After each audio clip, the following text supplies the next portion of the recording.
একটা ছোট্ট ঘটনা বলবো বলবো আমার দিকে নজর করে আসাও। হাদিস শরীফের মধ্যে আছে উলামায়ে কেরামের চেহারার দিকে নেক নজরে তাকায় থাকলে সগীরা গুনাহ মাফ হয়ে যায়। সুবহানাল্লাহ, আরো স্পিরিটে হওয়া উচিত ছিল। চিল্লায় বলো সুবহানাল্লাহ। আল্লাহর ওলির আল্লাহর কোন ওলির কদম যদি এই গ্রামে লাগে, কোন ওলির কদম যদি লাগে, কমপক্ষে 40 দিনের জন্য ওই গ্রামের মুর্দাদের খবর রাস্তা বন্ধ হয়ে যায়। নাইতে গেলে হাজার পাথর। নবী বললেন, তোমার হাতের ভেতরে কি? আমি বলতে পারলে তুমি কি মুসলমান হইবা? বিবেচনা করবো। সঙ্গে সঙ্গে হাতের ভেতর থেকে পাথর বলে উঠল, আশহাদু আল্লা ইলাহা ইল্লাল্লাহ ওয়া আশহাদু আন্না মুহাম্মাদান আবদুহু ওয়া রাসূলুহু।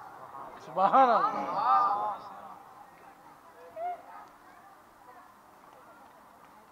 আব্দুল্লাহর পোলা পাথরের জাদু লাগাইছে,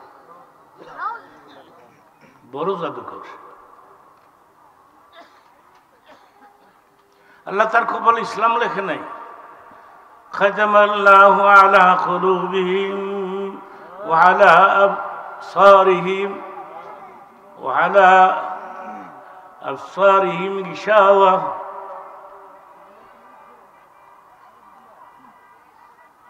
এর কপালে তো ইসলাম লেখে নেই। একটা ছোট্ট ঘটনা বলবো বলবো আমার দিকে নজর করে আসাও। হাদিস শরীফের মধ্যে আছে উলামায়ে কেরামের চেহারার দিকে নেক নজরে তাকায় থাকলে সগীরা গুনাহ মাফ হয়ে যায়।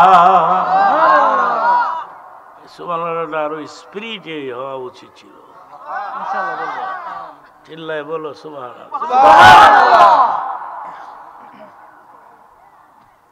আল্লাহর ওলির আল্লাহর কোন ওলির কদম যদি এই গ্রামে লাগে,